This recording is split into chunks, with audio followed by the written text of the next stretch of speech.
In a significant move to reshape U.S. climate policy, the Environmental Protection Agency has proposed ending the Greenhouse Gas Reporting Program, or GHGRP. Since 2010, the program has required more than 8,000 of the nation's largest facilities, power plants, refineries, steel mills, and more, to measure and publicly report the heat-trapping gases they release each year. It's the backbone of America's greenhouse gas inventory and a key source for scientists, policymakers, investors, and communities tracking industrial pollution. The proposal would scrap those reporting requirements for nearly all covered facilities, including most large industrial sites, fuel and industrial gas suppliers, and carbon dioxide injection wells. In one stroke, the public database built over more than a decade would largely go dark. Why make the change? The EPA says it's about cutting red tape and saving money. The agency estimates businesses could avoid up to $2.4 billion in compliance costs, calling the current paperwork bureaucratic and asserting that collecting this data is not explicitly mandated by the Clean Air Act. Ending the program, the administration argues, would boost manufacturing competitiveness and ultimately lower prices for consumers.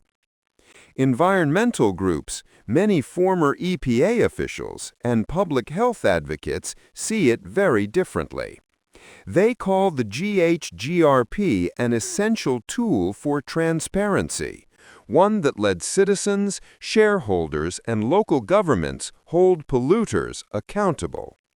Without hard numbers, they warn, companies could keep emissions under wraps. Regulators would have weaker evidence for crafting new standards, and communities living near industrial corridors would lose a crucial lens on neighborhood air quality. Critics also challenge the agency's legal reasoning. Congress, they note, instructed the EPA to collect and publish greenhouse gas data so the public could understand national climate risks. Groups like the Natural Resources Defense Council argue that dismantling the program defies that directive and could be vulnerable in court. The American Lung Association goes further, calling the rollback a deadly choice that threatens public health. A few fine print details stand out. Methane reporting from certain oil and gas sector sources would technically remain on the books, yet the agency proposes delaying collecting that data until 2034, tying the postponement to a recent law known as the One Big Beautiful Bill Act. And because GHGRP data underpin the United States' official reports to the United Nations Framework Convention on Climate Change, ending domestic reporting could ripple into international climate accounting. The move is part of a wider push to scale back environmental regulations.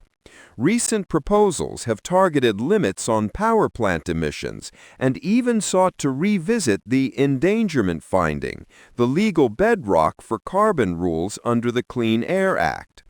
Observers at the Environmental Defense Fund note that this isn't the first swipe at the reporting program. An earlier shutdown of its online portal and delays in reporting deadlines signaled the agency's intent. For now, the plan is only a proposal. A public comment period is open, giving individuals, companies, states, and advocacy groups a formal channel to weigh in before the EPA issues a final rule.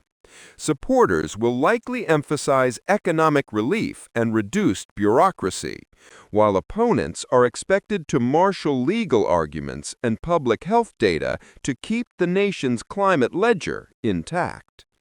What happens next will determine whether the United States continues to track, facility by facility, the greenhouse gases heating the planet, or whether that chapter of transparent data collection comes to an abrupt close.